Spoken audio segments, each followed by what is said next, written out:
I stood in our kitchen, Christmas lights twinkling softly behind me, when my husband of 12 years said the words that would shatter everything I thought I knew about our marriage. "Sarah's coming to Christmas dinner," he announced, not even looking up from his phone. "She's going through a rough time, and I thought it would be nice." Sarah, his ex-girlfriend, the woman he almost married before me, and he wanted her at our table with our children on the most sacred day of our year. I remember my hand freezing mid-stir over the pot of mulled wine, the cinnamon stick slipping from my fingers into the dark red liquid below. The kitchen suddenly felt too warm, too bright, too small. I turned to look at him, really look at him. This man I had built a life with, given everything to, and I saw a stranger sitting at our breakfast bar, scrolling through his phone like he just suggested we buy a different brand of coffee. "You what?" My voice came out quieter than I intended, almost a whisper, but there was something sharp underneath it, something dangerous that even I didn't recognize. "Sarah," he repeated, finally glancing up with those blue eyes that used to make my heart race. Now they just made me feel cold. "She's been having a really hard time since her divorce finalized. She reached out to me last week, and I've been trying to support her through it. I figured having her here for Christmas would show her that she's not alone." Last week, he'd been talking to her for a week and hadn't mentioned it once. 7 days of conversations, messages, probably phone calls, and I'd been completely in the dark, making Christmas cookies with our daughters, wrapping presents, planning the perfect family holiday. "Marcus," I said slowly, setting down the wooden spoon with deliberate care, "you've been talking to your ex-girlfriend behind my back, and now you want to invite her to our family Christmas dinner." He had the audacity to look annoyed. "It's not behind your back, Emma. I'm telling you now, and she's not just my ex, she's an old friend.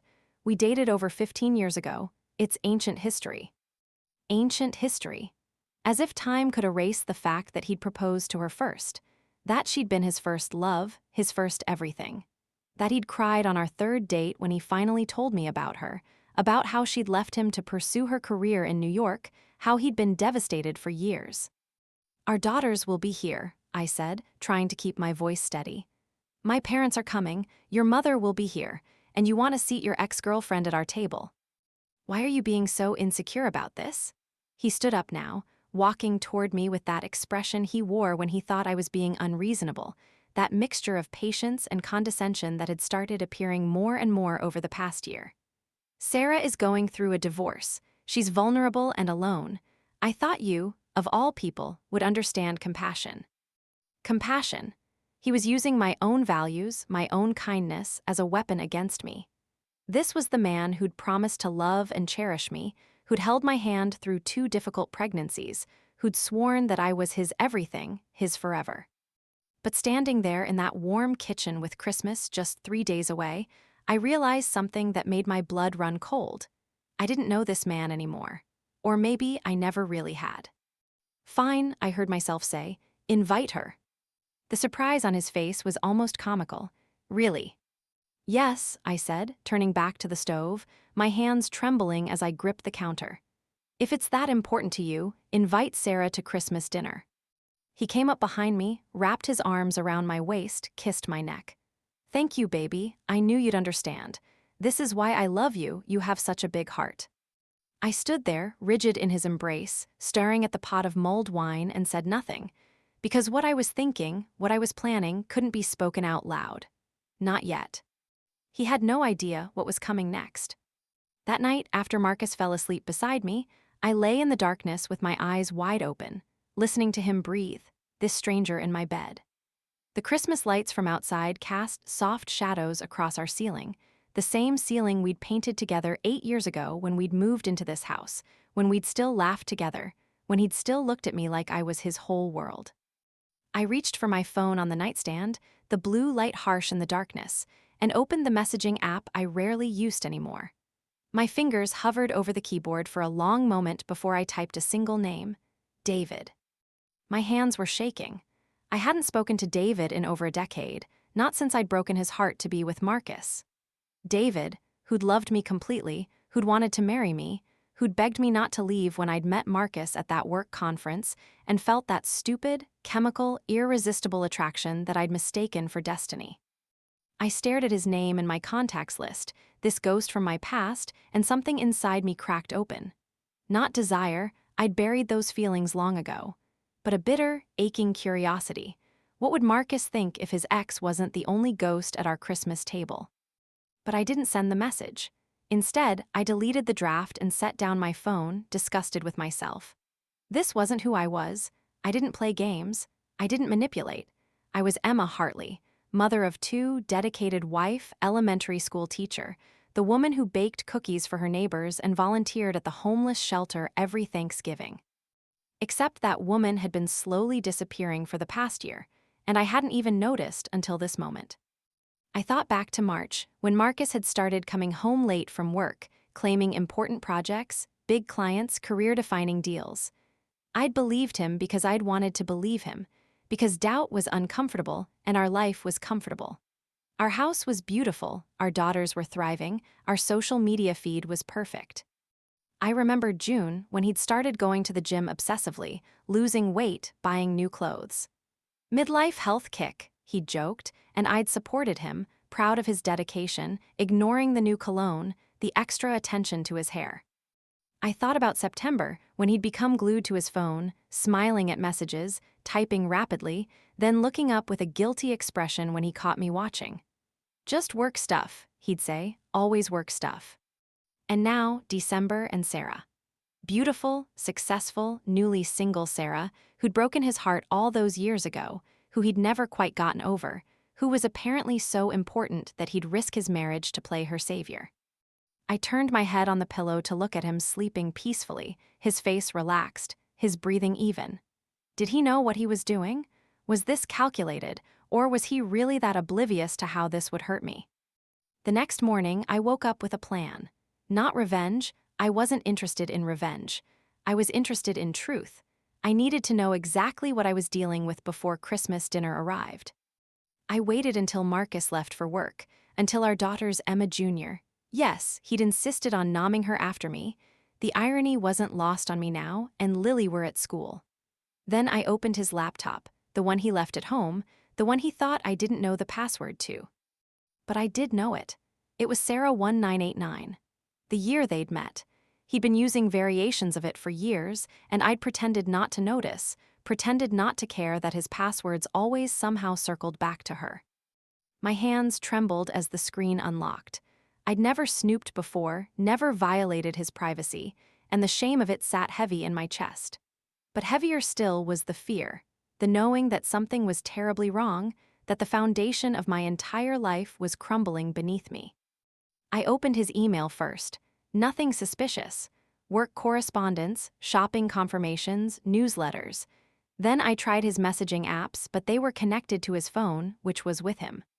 Finally, I checked his browser history, and there it was.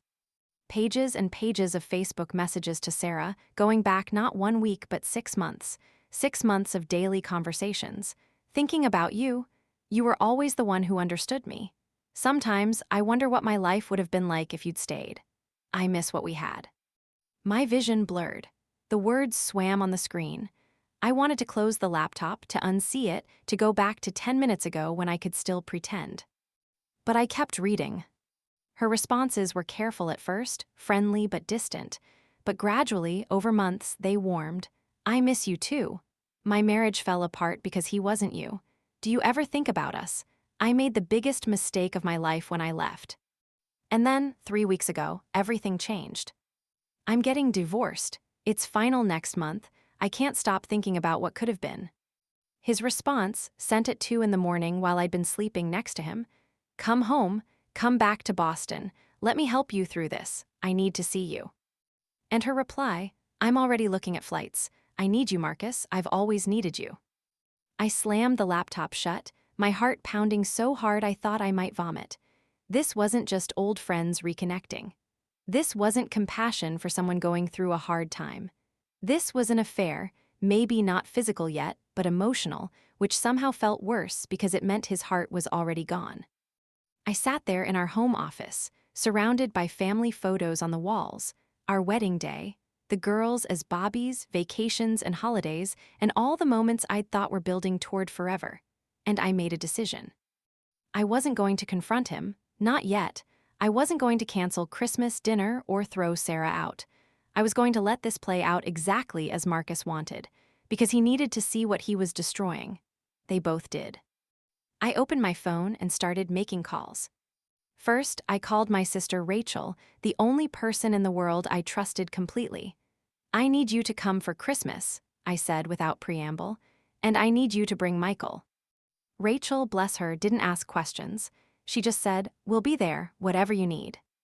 Then I called David. My hand shook as I dialed the number I'd kept all these years, buried in my contacts under D. Patterson, so Marcus would never question it. He answered on the third ring. "Emma." His voice was deeper than I remembered, rougher but still warm. "Emma Hartley, or is it still Hartley?" "It's still Hartley," I said softly. "How are you, David?" "Shocked to hear from you after 12 years, he said, and I could hear the smile in his voice but also the wariness. "What's going on? Are you okay?" I took a deep breath. "I need a favor, a strange one, and I need you not to ask too many questions." There was a pause, then, "Name it." "I need you to come to Christmas dinner at my house. I need you to pretend we've recently reconnected. I need you to be charming and friendly and act like we're old friends catching up." The silence stretched so long I thought he'd hung up. Finally, "Emma, what's happening? Is he hurting you?" "Not physically," I whispered, and my voice cracked. "David, I need this. Please, I'll explain everything later, I promise. But right now, I need someone on my side, and you're the only person I can think of who would understand." Another pause. "I'm married now, Emma, happily married. I have 2 kids." My heart sank. "Oh, God, I'm sorry, I shouldn't have." "But," he interrupted, "my wife is incredibly understanding, and she knows all about you, about us. And if you need help, if you're in some kind of trouble, we'll be there. Both of us. She'll want to meet you anyway, I've told her enough stories." Tears slipped down my cheeks. Thank you so much." "What time should we arrive?" I gave him the details, my voice steadier now, and when we hung up, I sat in that office for a long time, staring at nothing, feeling everything. The next 2 days passed in a blur of Christmas preparations that felt like preparing for battle. I baked and cooked and cleaned with a manic energy that my daughters noticed, but didn't question. Marcus, oblivious or choosing to be oblivious, complimented me on how beautiful the house looked, how amazing everything smelled, how lucky he was to have such a wonderful wife. Each compliment felt like a knife. On Christmas Eve morning, as I was stuffing the turkey, my phone rang. Unknown number. "Hello." "Emma Hartley," a woman's voice, smooth and professional. "Yes." "This is Sarah Beckman, Marcus's friend. I wanted to call and thank you personally for allowing me to join your Christmas celebration. I know it must seem strange, and I want you to know how much I appreciate your generosity." I gripped the edge of the counter, my knuckles white. "Of course, Sarah, any friend of Marcus's is welcome in our home." "He's told me so much about you," she continued, and I could hear something in her voice, pity maybe, or triumph. "About your girls, about your life together. You seem like an amazing woman." "Marcus has told me almost nothing about you," I replied sweetly. "He mentioned you were going through a divorce. I'm sorry to hear that." A beat of silence. "Yes, well, sometimes things don't work out the way we plan. Sometimes we realize we married the wrong person." The audacity of it stole my breath. She wasn't even trying to hide it. "I suppose that's true," I said carefully. "Though I like to think that the right people find each other eventually, one way or another." "I like to think that too." Her voice was warm now, almost friendly, as if we were 2 women bonding over shared wisdom instead of circling each other like predators. "I'll see you tomorrow, Emma, and thank you again. This means more than you know." She hung up before I could respond. I stood there with the phone in my hand, the half-stuffed turkey in front of me, and something inside me went cold and hard and unbreakable. They thought I was a fool. A kind, generous, naive fool who would smile and serve dinner while they flirted across the table, while Marcus chose her in front of everyone, while my entire life imploded. But they were wrong. Christmas morning arrived with fresh snow and bright sunshine, the kind of perfect winter day that belonged on greeting cards. The girls woke up early, excited about presents and cookies for breakfast and the knowledge that family would be arriving soon. Marcus was in high spirits, singing along to Christmas carols as he set up extra chairs in the dining room. He came into the kitchen, where I was making cranberry sauce, and wrapped his arms around me from behind. "Merry Christmas, my beautiful wife," he murmured against my neck. "Have I told you lately how much I love you?" I stirred the cranberries, watching them pop and burst in the boiling sugar water. "You used to tell me every day. You haven't said it in months." He tensed. "That's not true." "It is true, Marcus, but it's fine. Actions speak louder than words, right?" He pulled away, and when I glanced over my shoulder, his expression was troubled. Good. Let him be troubled.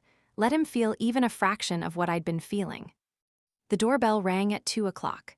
My parents arrived first, then Marcus's mother, then Rachel and Michael with their 3 kids. The house filled with noise and laughter and the chaos of family, and for a few moments, I could almost pretend everything was normal. Then the doorbell rang again. Marcus practically leaped to answer it, and I watched from the kitchen doorway as he opened the door to reveal Sarah. She was beautiful. Not beautiful in an obvious way, but beautiful in that effortless, sophisticated way that came from money and good genes and a life spent being looked at. Tall and slim in an elegant cream sweater and designer jeans, her dark hair falling in perfect waves, her smile warm and genuine as she handed Marcus a bottle of expensive wine. "Merry Christmas," she said, and he pulled her into a hug that lasted 3 seconds too long. My mother appeared at my elbow. "Who is that?" she whispered. "Marcus's ex-girlfriend," I said quietly. "He invited her." My mother's sharp intake of breath was satisfying. "He what?"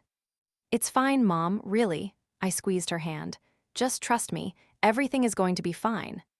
I walked forward to greet Sarah, my smile bright and welcoming. "Sarah, so glad you could make it. Come in, please, let me take your coat." Up close, she was even more striking, with dark eyes that assessed me quickly, taking in my holiday sweater, deliberately chosen, red cashmere, not cheap, but not designer either, my minimal makeup, my practical ponytail. I could see her relaxing slightly, categorizing me as non-threatening, just as I'd intended.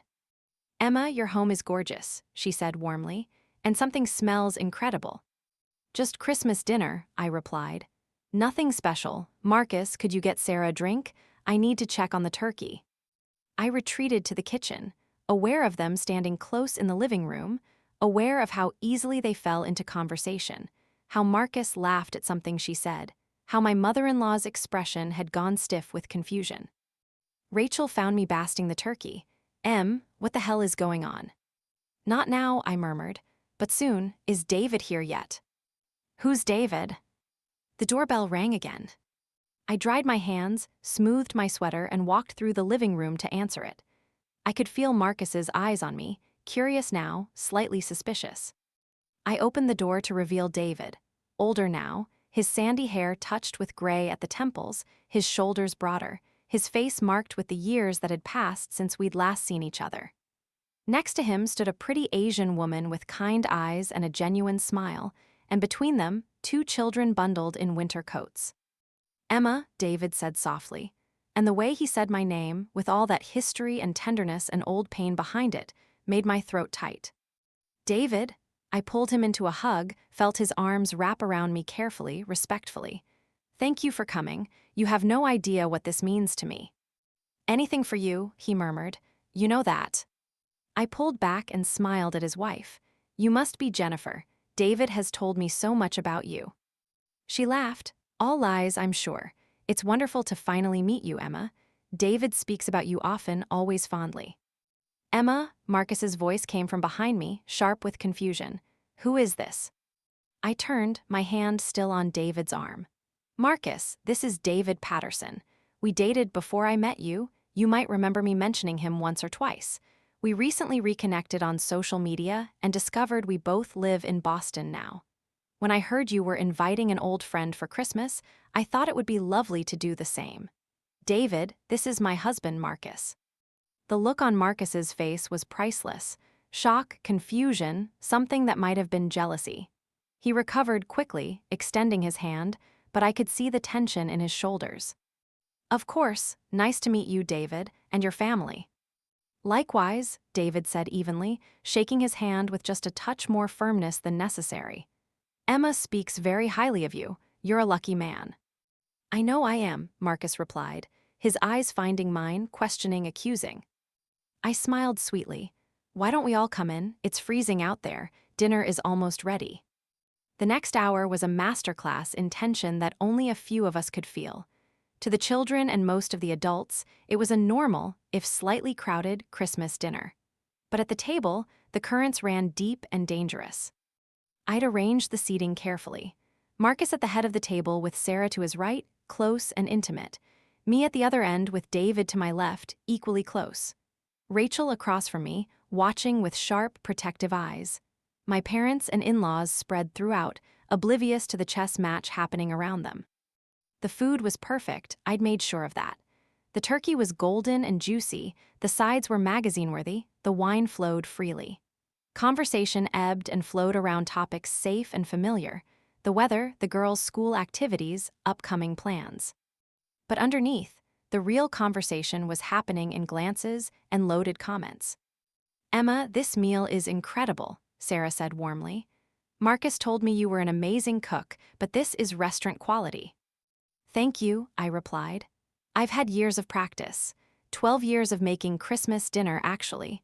Though I wonder if Marcus even remembers the first one. We were so broke we could only afford a chicken, not a turkey. Do you remember that, honey? Marcus shifted uncomfortably. Of course I remember. That's longer than some marriages last, David observed casually, his hand resting near mine on the table. Emma always did have staying power. Commitment was one of her strongest qualities. Once she loves someone, she's all in. I felt Marcus's eyes on me, hot and angry now. How long were you two together? Sarah asked David, her tone light but her eyes calculating. 3 years, David said, and then with perfect, deliberate timing, I wanted to marry her, had the ring picked out and everything, but she met Marcus and well. He shrugged, his smile rueful but kind. When you know, she knew it was him. I respected that even though it hurt like hell. The silence at our end of the table was deafening. Jennifer, David's wife, squeezed his hand supportively, her expression sympathetic. That must have been difficult, Sarah said quietly, and something in her voice suggested she understood rejection intimately. It was, David agreed. But everything works out the way it's supposed to, right? I found Jennifer, we have our beautiful kids. Emma built this amazing life with Marcus. Sometimes the person we think is our forever is just our right now, preparing us for what's actually meant to be. Marcus's jaw was tight. Or sometimes people make choices they regret. Sometimes they let the right person go because they were scared or immature or chasing something that didn't matter. He was looking at Sarah when he said it. She was looking back at him. And I was watching both of them, my heart breaking and hardening simultaneously. Well, I said brightly, standing up, who wants pie? I made 3 kinds, apple, pumpkin, and Marcus's favorite pecan.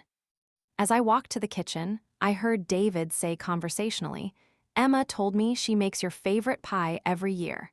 Every single year for 12 years, even though she doesn't particularly like pecans herself. That's devotion, isn't it? I didn't hear Marcus's response because I'd reached the kitchen, and suddenly I couldn't breathe. I gripped the counter, my carefully constructed composure cracking, tears burning behind my eyes. Rachel appeared beside me instantly. Talk to me. They're in love, I whispered. Or they think they are. He's been talking to her for months, emotional affair at minimum. And she came here tonight, to my home on Christmas, knowing exactly what she's doing. That bitch, Rachel hissed. And David, that gorgeous man out there who's looking at you like you hung the moon. Is helping me, I said. He's married, happily married, and he's here because I called him and asked him to show Marcus what it looks like when someone actually values me. Oh, honey, Rachel pulled me into her arms. What are you going to do? I'm going to serve pie, I said, pulling away and wiping my eyes. And then I'm going to tell the truth, all of it, in front of everyone, because I'm done pretending, Rachel. I'm done being the understanding wife, the compassionate friend, the woman who accepts being second choice in her own marriage. Are you sure, once you do this, there's no going back? I looked at her, my baby sister, the one person who'd always believed in me. There's already no going back. He made sure of that when he invited her here. He just doesn't know it yet. We brought out the pies, served them with fresh whipped cream and coffee, and the conversation continued. The children, finished eating, ran off to play with new toys. The adults lingered at the table, comfortable and full, the wine making everyone warm and loose. That's when Marcus made his mistake. "You know," he said, his voice carrying that particular tone of wine-induced nostalgia, "Sarah and I were just reminiscing about the Christmas we spent in Vermont back before we broke up. Remember that, Sarah? We stayed in that tiny cabin, got snowed in for 3 days." Sarah's eyes went soft. "How could I forget? We made snow angels in the morning and sat by the fire at night. It was magical." The table had gone quiet. My mother's expression was horrified. Marcus's mother looked confused and upset. Rachel was staring at Marcus like she wanted to reach across the table and strangle him. And me, I felt nothing, just a vast, empty coldness. "That does sound magical," I said calmly. "David, do you remember the Christmas before we broke up? We volunteered at that homeless shelter, serving meals. You said it was the best Christmas you'd ever had." David, understanding the moment perfectly, nodded. "It was, because I was with you. You taught me that Christmas wasn't about perfect moments in perfect places. It was about showing up for people who needed you, about being present, about choosing to love through action, not just words." He wasn't talking to Marcus, but everyone heard the message. Marcus's face flushed red. "Emma, what exactly is this? Why did you really invite him here?" I set down my fork very carefully. "For the same reason you invited Sarah, darling, to have old friends at our Christmas table. To share this special day with people from our past who meant something to us. Isn't that what you said? That it's just old friends, ancient history, nothing to worry about." "That's different." "How is it different?" My voice was still calm, still level, but something in it made everyone at the table go still. "How is you inviting the woman you proposed to first, the woman you've been messaging for 6 months, the woman who told you she made a mistake leaving you and wants you back? How is that different from me inviting a man who wanted to marry me? A man who would have put me first every single day for the rest of my life?" Marcus's face went white. "Emma, you thought I wouldn't know," I continued, standing now, my hands flat on the table. "You thought I was too trusting, too naive, too busy with the kids and my teaching job to notice. But I know everything, Marcus, every message, every 'I miss you', every 'you were the one', every lie you told me while you were building a fantasy with her." Sarah had gone pale too. "Emma, we weren't." "You weren't what?" I looked at her directly for the first time with no pretense. "You weren't trying to get my husband back. You weren't messaging him at 2 in the morning, telling him he was the love of your life. You weren't planning to move back to Boston to be near him. Please, Sarah, don't insult my intelligence on top of everything else." "Mom," Emma Jr.'s small voice came from the doorway. She was standing there with Lily, both of them in their Christmas dresses, both looking scared and confused. "Why are you yelling?" And just like that, my anger collapsed into grief. These Bobbies. These innocent girls who didn't ask for any of this, who deserved parents who kept their promises, who deserved a home that felt safe. I walked to them, knelt down, pulled them both into my arms. "I'm sorry, sweethearts. Mom got upset about something. Why don't you go upstairs and watch a movie? I'll come tuck you in soon." "Is Daddy in trouble?" Lily whispered. "Daddy and I need to have an adult conversation," I said softly. "But everything's going to be okay, I promise." Rachel appeared to herd them upstairs, and I stood, turning back to face the table. Everyone was frozen, my parents looking devastated, Marcus's mother dabbing tears, David and Jennifer preparing to leave, Michael standing protective behind his wife. And Marcus and Sarah, sitting there like children caught doing something they knew was wrong. "I need everyone who doesn't live in this house to leave," I said quietly. "Except Marcus, you're not going anywhere, we're finishing this." The exodus was quick and uncomfortable. My mother hugged me tightly, whispering, "We're here if you need us, anything." Marcus's mother tried to say something to him, but he wouldn't look at her. David paused at the door. "Emma," he said softly, "you deserved better than this, you always did." "I know," I whispered back. "Thank you for reminding me of that." When they were gone, it was just the 3 of us. Me, Marcus, and Sarah, standing in the wreckage of Christmas dinner, surrounded by half-eaten pie and cold coffee. "Both of you, sit down." My voice was steel. They sat. "I'm going to talk now, and you're both going to listen. And then you're going to tell me the truth, all of it, and we're going to figure out what happens next." I paced in front of them.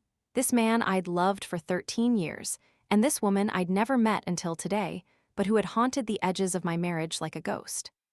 "Marcus, when you met me, you were still broken over Sarah. You told me on our third date, crying over wine at that Italian restaurant, that she'd destroyed you, that you'd never love anyone the same way. And like a fool, I thought I could heal you. I thought my love would be enough to make you forget her." He started to speak, but I held up my hand. "For years, I tried to be perfect. The perfect wife, perfect mother, perfect everything. I supported your career moves, even when they meant longer hours and less time with our family. I made our house a home. I raised our daughters while you climbed the corporate ladder. I put you first in every decision, every sacrifice, every single day." My voice cracked. "And you know what? I was happy doing it, because I thought we were building something together. I thought we were a team. I thought that when you looked at me, you saw your partner, your equal, your choice." "Emma, I do." Marcus tried again. "But I was wrong," I continued, my voice growing stronger. "I was always second place. Sarah was always there, between us, in the passwords you chose, in the way you'd go quiet when couples on TV broke up, in the way you'd scroll through Facebook late at night when you thought I was asleep. She was the ghost I could never compete with because ghosts are perfect. They never age, never gain weight, never nag you about leaving dishes in the sink or spending too much time at work. They're frozen in time at their best moment, before reality and mortgages and children complicate everything." I turned to Sarah. "And you left him. You chose your career, chose New York, chose ambition over love. That was your right. But coming back now, after your marriage failed, after you realized the grass wasn't greener, coming to claim him like he's been waiting in storage for you, that's not romantic. That's selfish.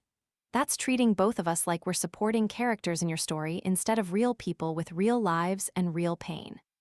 Sarah's eyes were red, tears streaming down her face.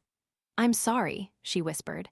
"I didn't mean, I was just so lost after my divorce, and Marcus was the only person who understood, and I got confused." "You got confused," I repeated flatly. "You got confused and decided to destroy my family. Marcus got confused and decided 13 years together meant less than 6 months of messages with his ex. And I'm supposed to what? Understand? Forgive? Be the bigger person." "Emma, please." Marcus stood, reaching for me, but I stepped back. "Nothing physical happened, I swear to you. We just talked. I was trying to be a friend to someone going through a hard time." "Bullshit." The word exploded out of me, and I saw him flinch. "Friends don't send 'I miss you' messages at 2 a.m. Friends don't talk about alternate realities where they ended up together.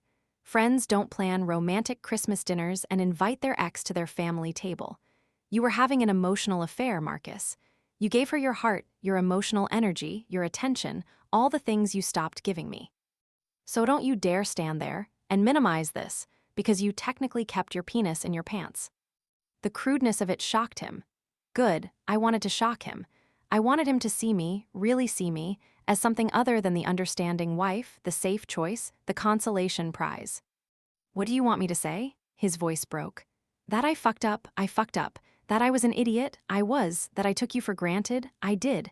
But Emma, I love you. I love our life, our daughters, everything we've built. She was just a fantasy. She wasn't real." "I'm standing right here," Sarah said quietly, and there was something broken in her voice too. "Yeah, you are," I said, looking at her. "And I want to hate you, but I can't. Because I look at you and I see someone who's lonely and sad and chasing something that doesn't exist anymore. The Marcus you remember, the young man who would have given up everything for you, he's gone. He grew up. He became a father, a husband, a man with responsibilities and mortgage payments and daughters who need braces. And even if you got him, even if he left me for you, he wouldn't be that person anymore. You'd just be chasing another ghost." She covered her face with her hands, sobbing now. I know, I'm so sorry. Everything fell apart and I panicked and he was there and you were both selfish," I finished. "You both chose temporary comfort over permanent damage. You both decided your feelings mattered more than my family's stability." I walked to the window.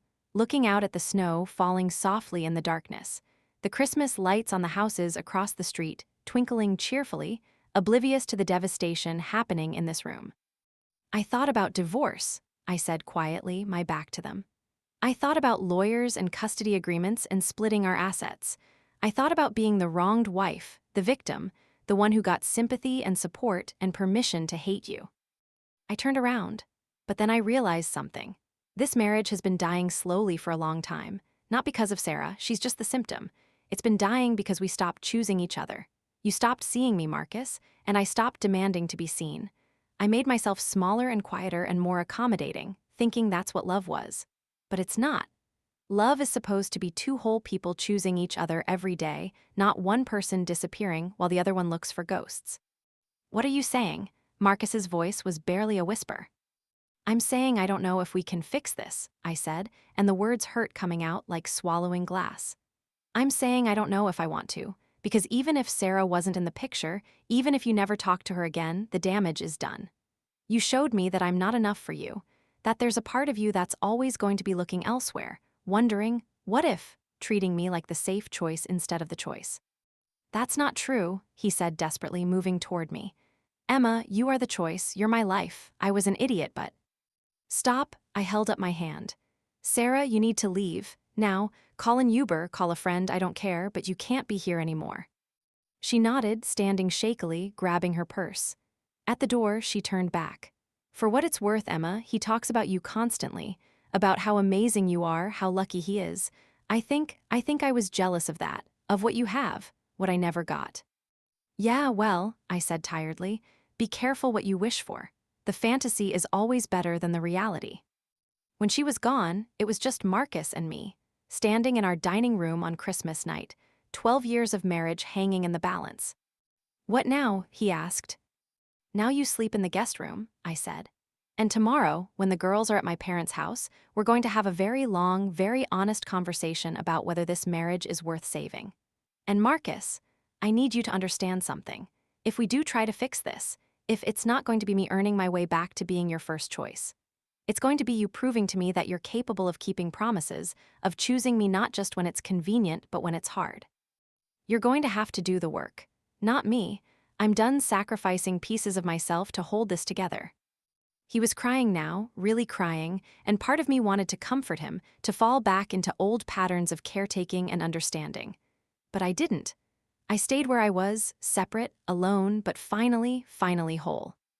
I'll do anything, he said. Therapy, counseling, whatever you want, just don't give up on us. I'm not the one who gave up on us, I said softly. You did that when you invited her here, when you thought I'd be too nice, too understanding, too eager to keep the peace to stand up for myself. You mistook my kindness for weakness, Marcus, and that's on you. I walked upstairs, past the room where Rachel was reading to the girls, past the guest room where Marcus would spend a lonely night, into our bedroom, my bedroom now, and I locked the door. Then I sat on the bed and let myself finally fall apart. The sobs came from somewhere deep and primal, 13 years of being second choice, of hopping and compromising and making myself smaller. I cried for the woman I'd been when I'd met Marcus, confident and whole, who'd given up David and a sure thing for chemistry and passion. I cried for the mother I'd become, who tried so hard to give her daughters a perfect family that she'd lost herself in the process. I cried for the marriage I'd thought I had, which maybe never existed at all, or maybe did once before it got buried under resentment and silence and ghosts. And then, when I had no tears left, I got up, washed my face, and looked at myself in the mirror. I saw a 40-year-old woman with tired eyes and worry lines and gray hairs she kept meaning to color. But I also saw strength. I saw someone who'd stood up for herself finally, who'd chosen truth over comfort, who'd refused to play small anymore. The next morning, I woke to find Marcus had already left for a hotel, leaving a note that he'd give me space until I was ready to talk. The girls were confused, but accepting when I explained that Daddy needed to stay somewhere else for a little while, that grown-ups sometimes needed time to figure things out. Over the next weeks, we did talk. Hours and hours of painful, necessary conversations with a marriage counselor who didn't let either of us hide behind comfortable lies. Marcus had to face the reality that he'd been emotionally checked out long before Sarah reappeared, that he'd been coasting on autopilot, taking me and our family for granted. He had to confront his pattern of idealizing the past and devaluing the present. And I had to face my own part in the marriage's decline, not the affair, that was entirely on him, but the way I'd made myself so accommodating that I'd disappeared. The way I'd stopped asking for what I needed, stopped expecting to be prioritized, stopped believing I deserved to be someone's first choice. It was brutal work. Some days I thought we'd make it. Some days I was sure we wouldn't. Some days I hated him with an intensity that scared me. Some days I missed him so much I'd call just to hear his voice. 3 months after Christmas, on a cold March evening, we sat in the counselor's office, and she asked us the question we'd been avoiding. "Do you want to stay married?" Marcus looked at me, his eyes red from crying, from not sleeping, from carrying the weight of what he'd almost destroyed. "Yes, more than anything. I love you, Emma. I choose you. I will choose you every day for the rest of my life if you'll let me." And I looked at him, this man who'd hurt me so deeply, who'd broken my trust, who'd made me question everything I thought I knew about love and commitment. This man who was also the father of my children, who'd held my hand through my mother's cancer scare, who'd been my partner for 13 years of joy and sorrow and ordinary days. "I don't know," I said honestly. "I don't know if love is enough anymore. I don't know if I can ever fully trust you again. I don't know if the person I'm becoming can exist in this marriage, or if staying means going back to being small." "What if we created something new?" he said quietly. "Not the marriage we had before, we can't go back to that, but something different. Something where you're not small, where I show up, where we both choose this every day." "What if it's not enough?" I whispered. "What if we do all the work and it's still broken?" "Then at least we'll know we tried," he said. "At least our daughters will see that when something precious breaks, you don't just walk away, you fight to put it back together, even if it looks different, even if the cracks still show." I looked at our therapist, who was watching us with compassionate, knowing eyes. "What do you think?"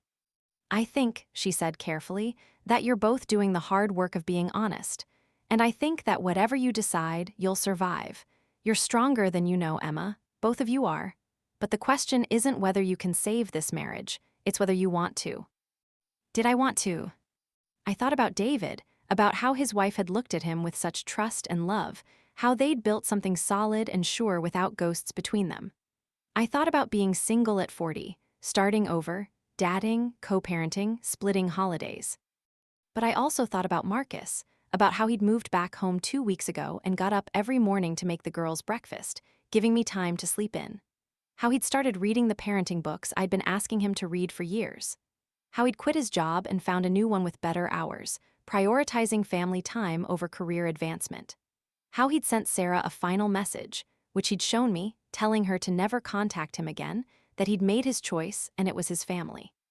Small things maybe, not enough to erase the damage, but something. "I want to try," I heard myself say. "But I need you to understand that trying doesn't mean I'm guaranteeing anything. It means we take it day by day. It means you earn back my trust through actions, not words. It means I get to be angry sometimes, to doubt sometimes, to need reassurance sometimes. And you don't get to be impatient with that or act like I should be over it." "I understand," he said, reaching for my hand across the space between us. "Whatever it takes, however long it takes." I let him take my hand, but I didn't squeeze back. Not yet. Because here's what I learned that terrible, transformative Christmas. Love isn't enough. Commitment isn't enough. History isn't enough. Marriage takes two whole people continually choosing each other, seeing each other, prioritizing each other. It takes honesty even when it's uncomfortable. It takes accountability when you mess up.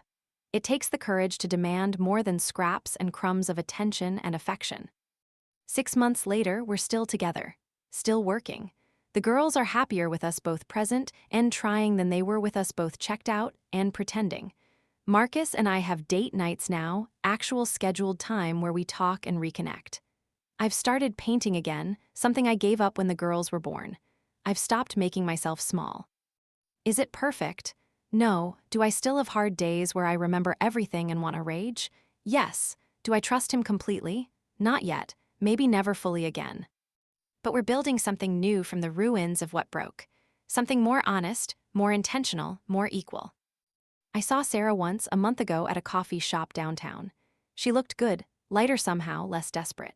She saw me, started to walk over, then stopped. We looked at each other across the crowded space, two women who'd both loved the same man in different ways at different times, and I felt nothing. Not anger, not jealousy, not triumph. Just a kind of distant sympathy for someone who'd learned the same hard lesson I had, that you can't build a future on fantasies.